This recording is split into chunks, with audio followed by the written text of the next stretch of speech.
శివాని అవని గొంతు విప్పెరా జాగారం జయధ్వానం జగమే కైలాసమై ఆడెరా ఆటలాడుకుంటూ శంకరుడా నీ పాట పాడుకుంటూ ఈశ్వరుడా తెల్లవార్లు భక్తితోటి నిన్ను మొక్కి పూజలు చేసామురా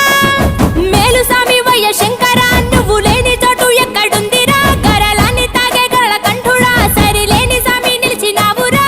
భూగోళమంతా నీలీల కాదా భూతనాద రాత నీవురా రుద్రం భజే రుద్ర తేజం భజే విభూది భూషణాహర రౌద్రం భజే రౌద్ర రూపం భజే నటరాజ చంద్రశేఖర గంగనెత్తుకొని నేల గొంతు నింపు జంగమయ్య నీవురా ఆది అంతమంటూ లేని స్వామి ఆదిశక్తి తమమ్మ ధరించరా హర హర ఈశ్వర శంభో శివ శంకర